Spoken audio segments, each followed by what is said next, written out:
আসসালামু আলাইকুম রহমতুল্লাহি ওয়া বারাকাতুহু। প্রিয় দর্শক, এই মুহূর্তে যেখান থেকে বসে দেখছেন, আমি শরাফত করিম আপনাদের সবাইকে সাদর আমন্ত্রণ জানাচ্ছি যমুনা টিভির ভ্রমণ বিষয়ক বিশেষ ইসলামিক আয়োজন আরবে মুসাফির অনুষ্ঠানে, presented by Savlon hand wash, powered by Shinex floor cleaner. প্রিয় দর্শক, আজকের পর্বে আপনাদেরকে নিয়ে এসেছি মিশরের কায়রোতে অবস্থিত দুইজন বিখ্যাত সাহাবীর মাকবারায়। একজন হচ্ছে উকবা ইবনে আমের রাদিয়াল্লাহু তাআলা আনহু। আপনারা আমার পিছনে দেখতে পাচ্ছেন, এটি হচ্ছে যে মসজিদে উকবা ইবনে আমের রাদিয়াল্লাহু তাআলা আনহু, ওনার নামেই মসজিদটি করেছেন। উনি শায়িত রয়েছেন এই মসজিদের এক পাশে, এবং তার পাশেই এক পাশে রয়েছে ওমর ইবনুল আস রাদিয়াল্লাহু তাআলা আনহু, যিনি মিশরকে বিজয় করেছেন। শেষ পর্যন্ত আমাদের সাথেই থাকুন। সুপ্রিয় দর্শক ও শ্রোতা, আজকের পর্বে আপনাদেরকে আমরা নিয়ে এসেছি মিশর বিজয়ের অন্যতম বীর সেনানী, বিখ্যাত সাহাবী, সমস্ত তেলাওয়াতের অধিকারী, বিশিষ্ট ফকিহ উকবা ইবনে আমের রাদিয়াল্লাহু তাআলা আনহু আল জুহানী রাদিয়াল্লাহু তাআলা আনহুর মাকবারাতে, যেটি কায়রোর জান্নাতের পাহাড় জাবালে মুকাত্তামের পাদদেশে অবস্থিত। যিনি ইসলাম গ্রহণ করেছিলেন রাসূল আরবি সাল্লাল্লাহু আলাইহি ওয়াসাল্লামের মদিনায় হিজরতের পরে। মিশর ও শাম বিজয়ে খলিফাতুল মুসলিমিন ওমর ইবনুল খাত্তাব রাদিয়াল্লাহু তাআলা আনহুর নির্দেশে সাইয়্যিদুনা আমর ইবনুল আস রাদিয়াল্লাহু তাআলা আনহুর সাথে সরাসরি অংশগ্রহণ করেছিলেন। যিনি হযরতে মুআবিয়া রাদিয়াল্লাহু তাআলা আনহুর নেতৃত্বে ৪৪ হিজরিতে তিনি মিশরের গভর্নরের দায়িত্ব পালন করেছেন। তার সময় নানান অবকাঠামোগত উন্নয়ন সাধিত হয়েছে। গিজা দুঃখিত অনেকগুলো মানাজিল বা ইমারত নির্মাণ করেছিলেন, যা মিত উকবা নামে পরিচিত। উকবা ইবনে আমর রাদিয়াল্লাহু তাআলা আনহু প্রিয় রাসূল আরবি সাল্লাল্লাহু আলাইহি ওয়াসাল্লামের থেকে ১০০টি হাদিস বর্ণনা করেছেন। এই বীর সেনানী উম্মুল মুমিনিন হযরত আয়েশা সিদ্দিকা রাদিয়াল্লাহু তাআলা আনহার ওফাতের দিনেই মিশরে ৫৮ হিজরিতে ওফাত গ্রহণ করেন। আপনারা এখন যে মসজিদ এবং মাকাম দেখতে পাচ্ছেন, এখানে তিনি সমাহিত আছেন। রাসূল সাল্লাল্লাহু আলাইহি ওয়াসাল্লাম তাকে ভালোবেসে একটি কোষ্ঠী পাথর উপহার দিয়েছিলেন। তিনি সর্বদা সেটি তার সঙ্গে রাখতেন। প্রিয় হাবিবের দেওয়া সেই কালো পাথরটি আজও তার মাকবারার দেয়ালে সংরক্ষণ করা হয়েছে। প্রিয় দর্শক, আজকে আপনাদেরকে নিয়ে এসেছি বিশিষ্ট সাহাবী উকবা ইবনে আমের আল জুহাইনিয়ের মাকবারায়। এখানে সুন্দর করে লেখা আছে, হাযা মাকামু আরিফ বিল্লাহ শাইখ উকবা ইবনে আমের আল জুহানি। এই বিশিষ্ট সাহাবী তিনি ১০০টি হাদিস বর্ণনা করেছেন। আমার এই পাশে একটি পাথর, বলা হয় তিনি যখন মিশরে আসেন, মিশর কিন্তু বিজয় করেছেন তিনি, ৩ বছর কিন্তু তিনি মিশরের গভর্নর ছিলেন। এই যে কালো পাথরটা, আমার রাসূল করিম সাল্লাল্লাহু আলাইহি ওয়াসাল্লাম তিনি উকবা ইবনে আমের আল জুহাইনিকে রাদিয়াল্লাহু তাআলা আনহু ওনাকে এটা হাদিয়া স্বরূপ দিয়েছেন। যে পাথরে আমার রাসূল সাল্লাল্লাহু আলাইহি ওয়াসাল্লামের হাত পড়েছে, কতই না ধন্য। আপনারা মাকামের উপরে এই বৃহৎ গম্বুজটি দেখতে পাচ্ছেন, যেটি সুলতান সালাহউদ্দিন আইয়ুবী রাহিমাহুল্লাহ তৈরি করেছিলেন। রাসূল সাল্লাল্লাহু আলাইহি ওয়াসাল্লামের মুবারক সোহবতে ধন্য প্রখ্যাত ফকিহ সাহাবী মিশর বিজেতা উকবা ইবনে আমর রাদিয়াল্লাহু তাআলা আনহু ছিলেন সুমিষ্ট কণ্ঠের অধিকারী। সুললিত সুরের সুমধুর তেলাওয়াত করতে পারতেন তিনি। একবার সাইয়্যিদুনা ওমর রাদিয়াল্লাহু তাআলা আনহু উকবা ইবনে আমর রাদিয়াল্লাহু তাআলা আনহুকে তেলাওয়াত করে শোনানোর জন্য অনুরোধ করলেন। যখনই তিনি তেলাওয়াত শুরু করলেন, ওমর রাদিয়াল্লাহু তাআলা আনহু তার তেলাওয়াত শুনে কান্নায় ভেঙে পড়লেন। যে কণ্ঠ খলিফাতুল মুসলিমিনকে অস্ত্রসিক্ত করেছে, সে কণ্ঠ কতই না মধুর ছিল। সুপ্রিয় দর্শক, পবিত্র কুরআনুল কারীম বিশুদ্ধ করে তেলাওয়াত করা, এটা রাসূল আকরাম সাল্লাল্লাহু আলাইহি ওয়াসাল্লাম যেমনই ভাবে হাদিসের মধ্যে বলেছেন, তদ্রূপ ভাবে আল্লাহ সুবহানাহু ওয়া তাআলা পবিত্র কুরআনুল কারীমের মধ্যে বলেছেন। রব্বুল আলামিন বলছেন, ওয়ারাত্তিলিল কুরআন তারতিলা, তারতিলের সাথে তোমরা কুরআন তেলাওয়াত করো।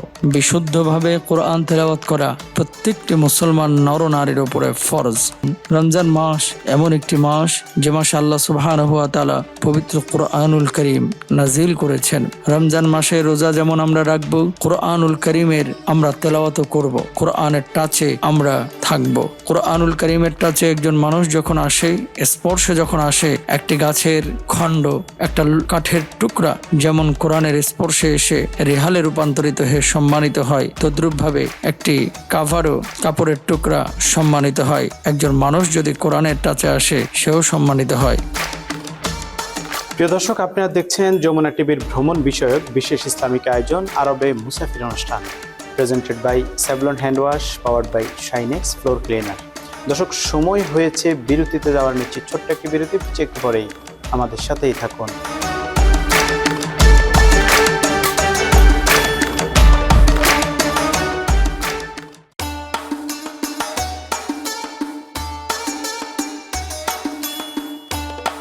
প্রিয় দর্শক, বিরতির পর আবারও সবাইকে স্বাগত জানাচ্ছি। আপনারা দেখছেন যমুনা টিভির ভ্রমণ বিষয়ক বিশেষ ইসলামিক আয়োজন আরবে মুসাফির অনুষ্ঠান, presented by Savlon hand wash, powered by Shinex floor cleaner. দর্শক, চলুন আমরা অনুষ্ঠানের বাকি অংশটুকু দেখে আসি। প্রিয় দর্শক, আপনাদেরকে নিয়ে এসেছি এমন একজনের মাকবারায় যিনি মিশর বিজয় করেছেন। দেখুন, এখানে লেখা আছে সাইয়্যিদিনা ওমর ইবনুল আস রাদিয়াল্লাহু তাআলা আনহু। এটি হচ্ছে যে ওমর ইবনুল আস রাদিয়াল্লাহু তাআলা আনহু এর মাকবারা। উকবা ইবনে আমের রাদিয়াল্লাহু তাআলা আনহু, বিশিষ্ট সাহাবী, তিনার মাকবারা এই মসজিদের নিচেই, উপরে কুব্বা, এক পাশেই, তার মাকবারার এক পাশেই, এক কর্নারেই ওমর ইবনুল আস রাদিয়াল্লাহু তাআলা আনহু এর মাকবারা।